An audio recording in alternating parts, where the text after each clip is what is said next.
know and be confident as a Starfleet captain that you are moving yourself forward. I don't think the expectation is for you to be perfect. We're never going to be perfect. I don't have a goal every time I sit down to write something for it to be perfect. I just want me to be a better version of myself than I was yesterday and the day before. That's my real goal.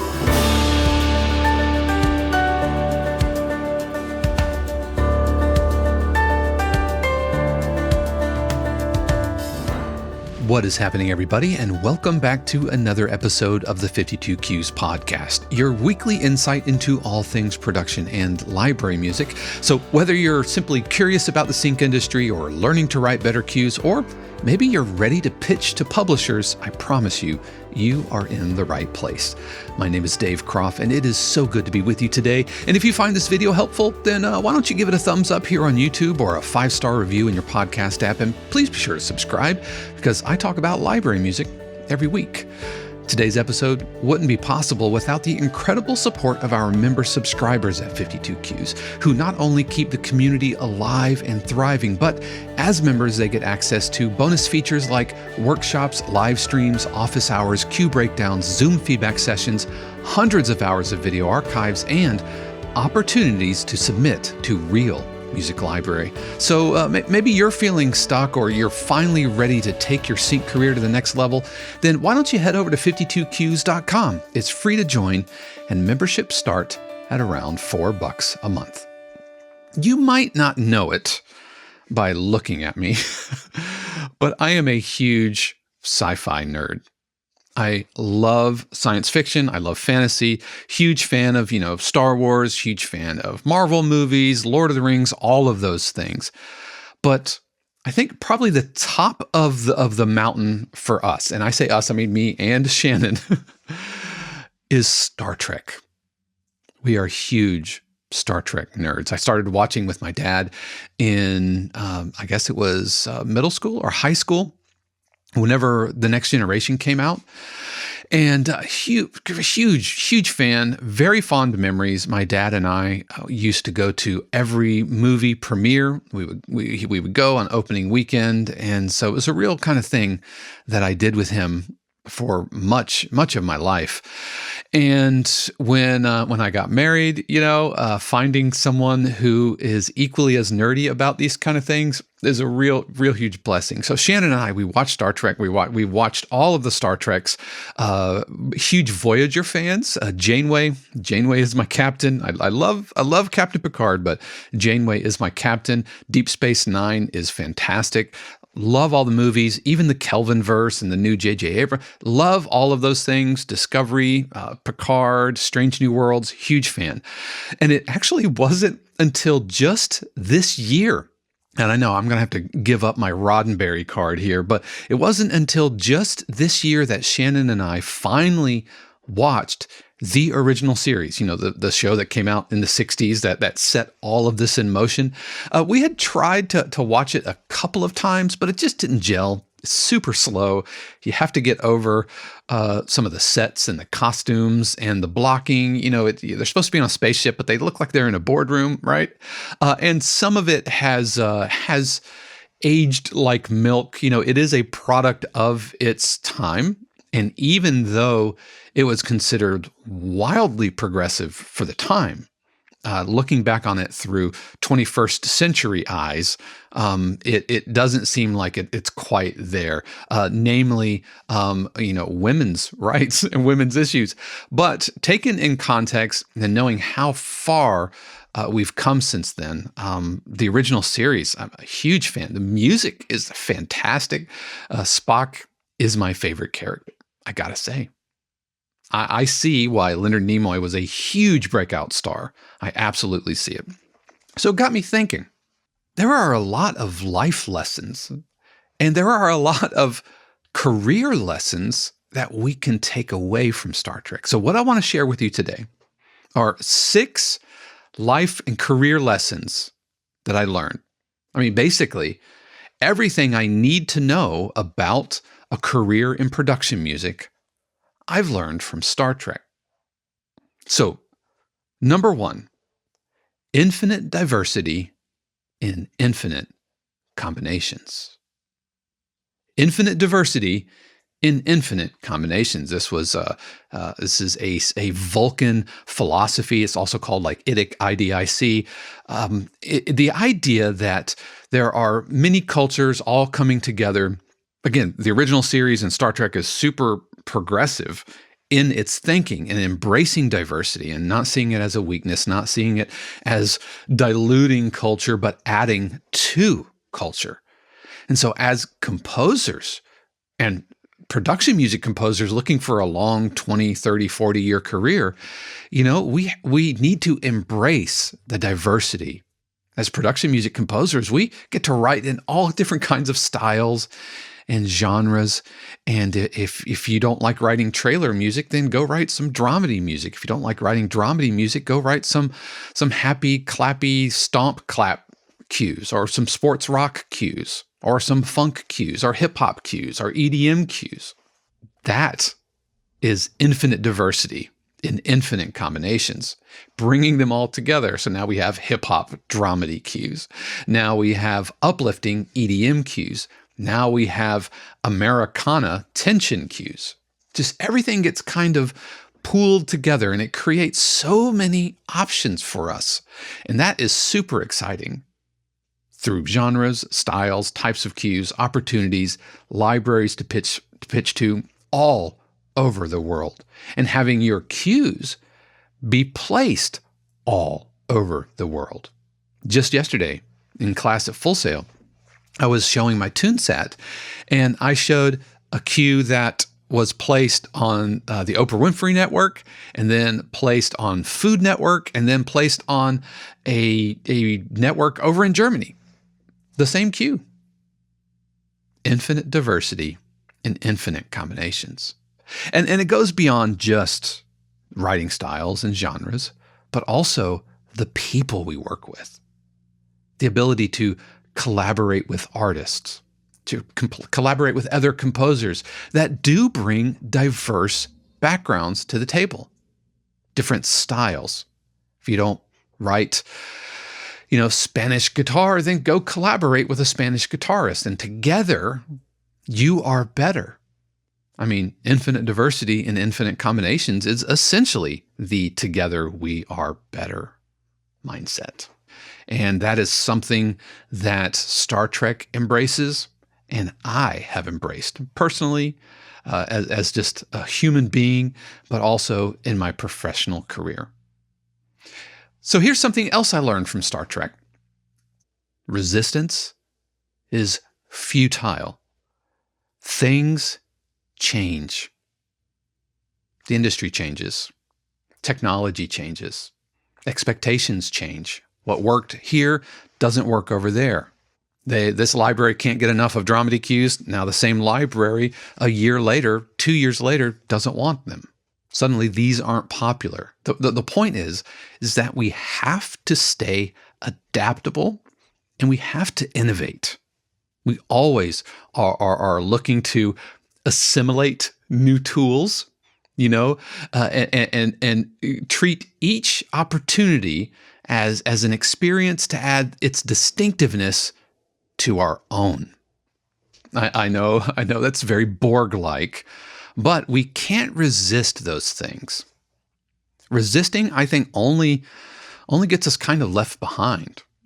Like, I know that the Borg are the villains of Star Trek, but I believe that the motivations of the Borg, especially early Borg, like later Borg, when it started getting into like the Borg Queen and all that stuff, maybe not as much, but early Borg was, let's bring everything together, albeit in a genocidal way, but let's bring let's bring cultures into our own, and your distinctiveness will be added to our own. It's acknowledging this distinctiveness and saying that we are going to add it to our own, and together, through the collective, we will be better. We are the Borg. Lower your shields and surrender your ships. We will add your biological and technological distinctiveness to our own. Your culture will adapt to service us. Resistance is futile. Again, They kind of did it in a genocidal way, but the point remains, and we can't resist it. Resisting it is only going to get you left behind. So we have to adapt. We have to innovate. New music technology comes out. AI comes out. We can't sweat it. It's not going back. It's not going backwards. We can't put that Geordie back in the Jeffries tube. I'm going to go ahead and apologize on the front end for all of the tortured Star Trek jargon you're about to hear. But we can't be afraid of these things.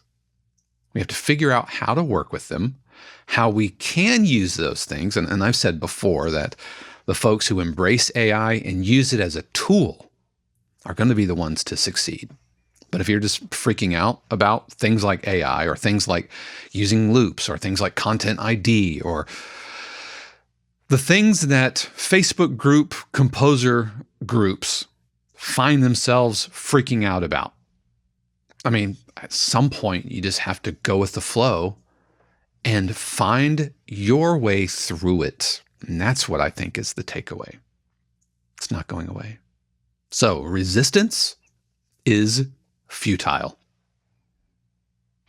Something else I learned from Star Trek is that in order to succeed, in order for everyone to succeed, it takes a federation. Now, if you're not familiar, in Star Trek, there is the good guys, quote unquote. The good guys are the Federation of Planets. And this is a conglomerate of planets who have all agreed to a world of peace and prosperity. And, even in the Federation, it's a, what is it called? Is it post-scarcity, I think is what it's called, to where like money isn't really a thing, disease isn't a thing. One of the reasons I'm really drawn to Star Trek is Roddenberry has a fundamentally positive outlook towards the future and technology, in that we are moving towards utopian realization versus dystopian realization. Star Wars seems to push towards dystopian future outlook. The difference between Roddenberry and Lucas, which is why the Enterprise is carpeted, pristine, clean, versus the Millennium Falcon, which is a junk heap. Anyway, I'm sure there's a Star Wars episode like this coming up. But so there's a Federation of Planets, cultures across light years who have all agreed to work together towards mutual benefit and mutual peace. Now, what does that have to do with production music? Well, networking. Networking. You can't do this alone. Networking, relationships, it's the currency of this industry, music industry, well, any industry, but especially music industry, and especially media music industry, meaning music that you're writing that you want to get on film and TV. So you have to build your alliances. You have to build your coalitions. You have to have your treaties. You have to connect and interface with people out there. And often outside of, a LinkedIn profile or emails. Because at the end of the day, these are real people. These are human beings on the other side of that email, on the other side of that text, on the other side of that upload portal. Even on the other side of that Zoom window, these are real people with real jobs and real careers, all living their own realized life. They're not NPCs or non-playing characters in the game of you. They all have their own goals, aspirations. They're all building their business as publishers. And so you have to treat them like real people, and you have to interface with them like real people. So you can't do it alone, which means going to industry events. And yes, online music forums. What I love about the PMA is their virtual networking events. Love, love, love those. I think those alone are worth the membership dues. But putting yourself out there, connecting with people, building those alliances, creating the federation. Could also mean realizing when you need to shore up your weaknesses, when you need to build up your technique, build up your learning, and you might need to get a coach or a mentor, or you might need to take a class or take a course or go to a community college or, like joining a community like 52 Qs. We exist just for this thing. I do coaching sessions and all of that to help folks because I believe it takes a federation. And like I mentioned earlier with infinite diversity, engaging with other composers, other music professionals, collaboration, whether it's getting mixing help, whether it's bringing a string player in to record some live strings or whatever. But it's a coalition of people that have to come together on all sides of it. And I know that this gig is fundamentally solitary. We're all in our little rooms. This room is over a garage. Your studio might be in a bedroom. You might have a legit floating floor, soundproof studio, which is amazing. Those are some life and career goals for me. But most of us are just slogging it out on our own, which can be lonely. And even the Surgeon General of the United States has pinpointed loneliness as a factor in mental health. I mean, it's one of the initiatives that he has, and that's fantastic. I mean, yes, let's put warning labels on cigarettes. Get it, but let's talk about isolation and loneliness that happens so much in this industry as composers. So finding opportunities to connect with other human beings, industry events, Zoom sessions, building these collaborations, these connections, having a network, that's what we need. So it takes a federation. Don't try to do it on your own. Nobody's expecting you to, and I don't think that's a path to success. The next lesson that I learned from Star Trek, you have to have a prime directive, and you have to adhere to this prime directive. And what I mean by this, well, let me back up. In Star Trek, because I recognize that you might never have seen Star Trek, but the prime directive is the overarching law that governs the entire Federation. And that prime directive in Star Trek canon is don't interfere with cultures. Don't contaminate cultures. You are there to observe. You aren't there to be seen.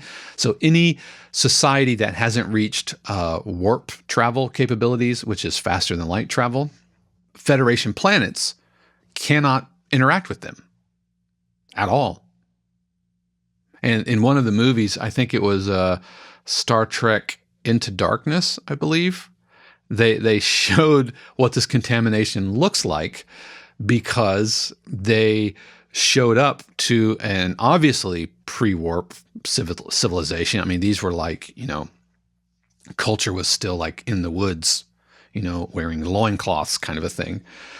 And the Enterprise rises out of the water, and the people in that culture started worshiping the Enterprise because to them it was this amazing godly thing. To us, it's it's a spaceship. There's another episode, one of our favorite episodes of Voyager. I think it's called Blink of an Eye. And the idea is, spoiler, by the way, spoiler for a 30-year-old show. The idea is that Voyager travels to a planet and gets stuck in its atmosphere. So it gets stuck. It can't move.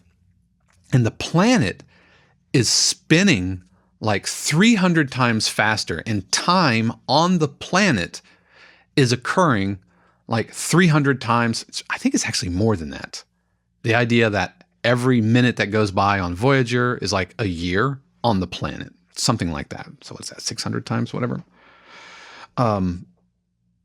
And so Voyager gets stuck, and to the people on the planet, it looks like a star because it's bright and it's reflecting and everything. And so throughout the course of the episode, you see the cultural contamination. You see the the people watch Voyager, the star, show up. It causes all these earthquakes, and suddenly, like, a religion starts to happen from that. And then they fast forward like some centuries later, Voyager is still there. But now it's like philosophers talking about, what does it mean? Fast forward some centuries later, and now it's early astronomers who can now see that it's a ship. They call it the sky ship, but nobody can reach it and everything. And so throughout the course of the episode, you see how the culture has changed and adapted to this thing. Anyway, it's a long... Go to the end in case you want to know how it ends. The civilization gets space flight, and so they send an astronaut up to Voyager, who then gets stuck on Voyager, and then fast forward hundreds of years, and they get the technology to be able to pull Voyager out. So, back to the Prime Directive. So that's what the Prime Directive is in Star Trek. What does that mean for us? That means we have to have that ethical, moral compass which drives our work, which drives our interactions with people, these considerations, these ethical considerations that makes us good to work with, good to work for. You know, it could show up like hitting your deadlines, making sure that you over-deliver and under-promise, but also being good to people and doing right by people. Responding to loyalty with loyalty. I've talked about it on the episode before. One of the reasons that I don't pitch sports cues to other libraries is to honor the investment that my CBS publisher has given me. I mean, he poured a lot into me, helped me find my legs, all kinds of back and forth, mentored me, and brought another composer alongside me. And I honor that. And I feel like, and this is just me, but I feel like I am doing right by him by giving him my sports cues. That's what I mean by like doing right by people. There's nothing legally obligating me to do that. I could go pitch to this library and that library and put all of my sports cues out there. But I have to imagine, okay, let's say that publisher A, who's been with me for going on 10 years now, let's say that I do pitch some sports cues to another library. Let's say they get placed on a same episode of the NFL Today. And publisher A sees the cue sheets and sees my name with another sports cue with another library. I don't know. It feels a little bit like, I'm getting mine. Whereas I could have given publisher A that cue and he could have gotten, publishing royalties. Again, it's nothing nefarious or illegal, right? I'm not under contract to not do this. But it just feels right. That is one of my prime directives, rather. Because like I mentioned earlier, this is about relationships with real people, not just names at the end of an email. They're human beings with their own, lives, their own aspirations, running their own business, and we need to treat them that way. And so being good, being fair, let that be your prime directive. On top of hitting your deadlines, saying what you mean, not being obtuse. If you mess up, own it. It's fine. People mess up. There might be some repercussions from that. That can be tough. That could be tough when you've messed up. It can be tough when you have to be the one to eat the crow and that I might damage this relationship a little bit. But I promise you will damage it a ton more if you're not upfront about things. I promise you. Easier said than done. I get it. But just be good to people. Do right by them. have a prime directive which governs and guides your principles through business. All right, another lesson that I've learned from Star Trek is we will face the Kobayashi Maru.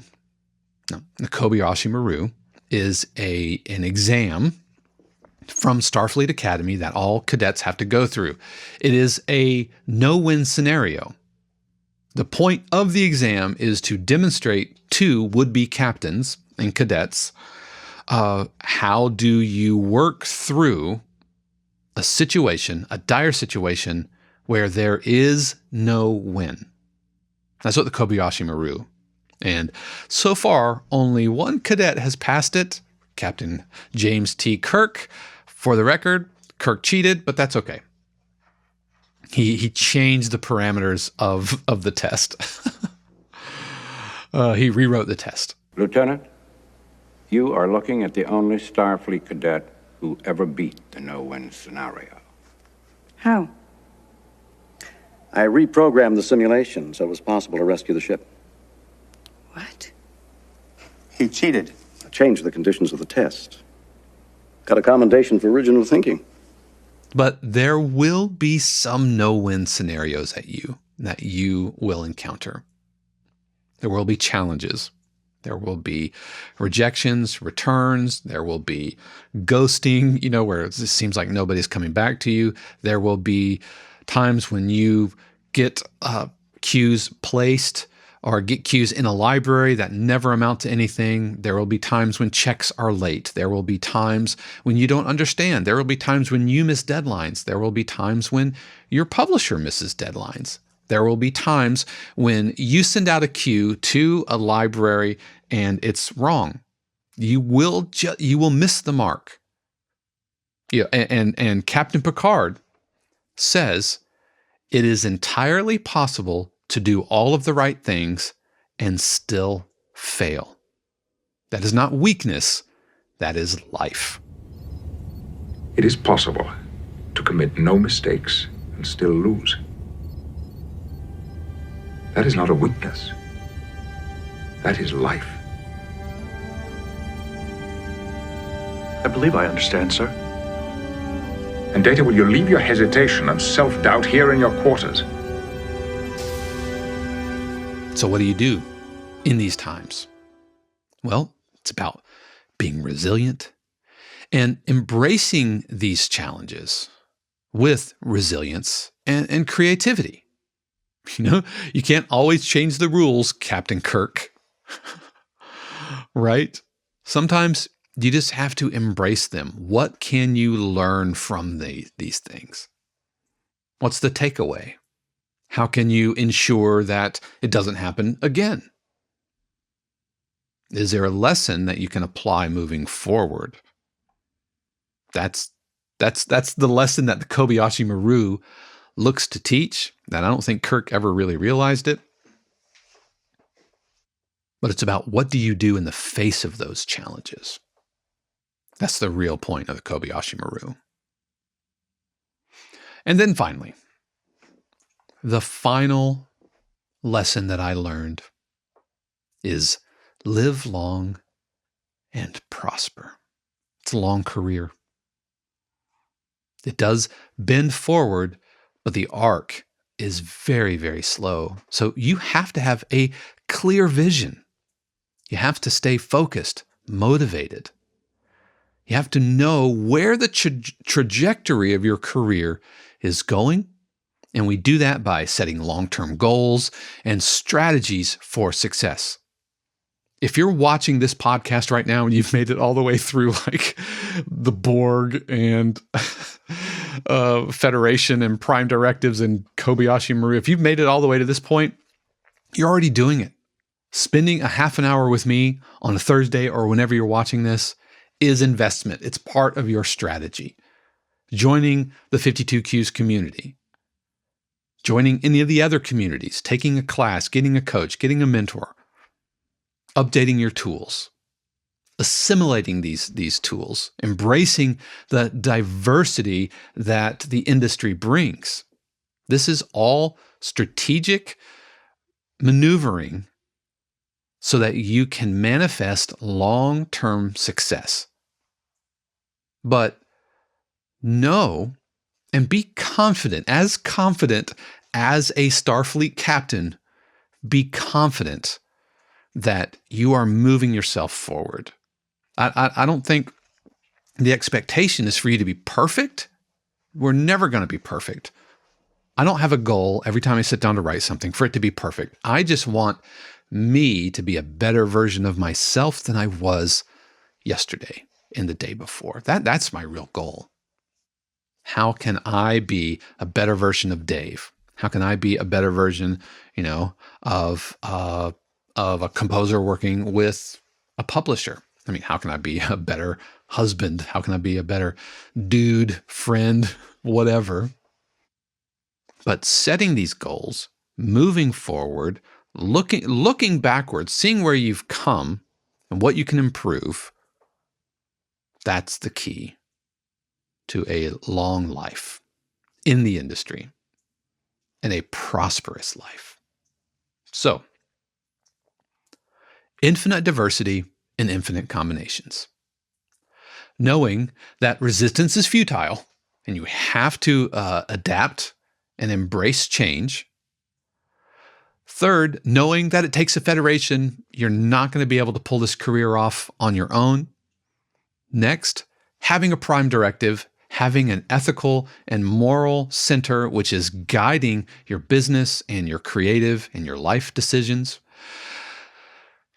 Fifth, knowing that you will face your Kobayashi Marus, your setbacks, your no-win situations, and how you move through it is what's super important. And then finally, live long and prosper. But what about you? Do you have any lessons from Star Trek? Are you a Star Trek fan? Did you check out the first 5 minutes maybe? I'd love to hear from you. Please let me know in the comments below. I do read all of those comments, and I would love to hear from you. But that is going to do it for us today. Again, a huge word of thanks to the member subscribers of 52Qs who really do keep all of this going. They pay their actual real life money to support the channel and to support what Shannon and I are doing here at 52Q. So if you'd like what we do here, don't thank me, thank them. But again, if you want to learn more about how you can join the community, then head over to 52qs.com. We would love to have you. And while you're over there, you can also check out coaching services. You can order your feedback videos and also sign up to join the waiting list for our January mastermind. Our winter mastermind starts up in January 8th, the week of January 8th. And so we're about to start rolling out some early bird discounts and would love to have you over there.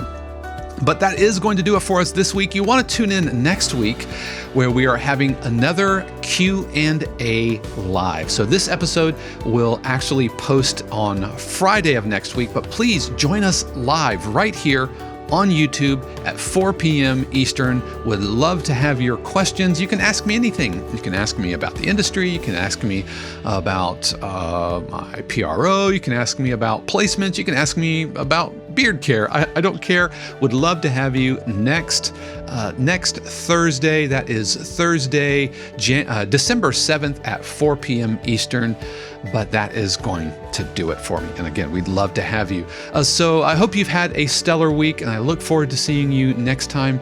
And remember, friends, that I trust and believe that the universe, the entire infinite universe, has amazing plans just for you. Until next time. Live long and prosper, Father. Live long and prosper, my son.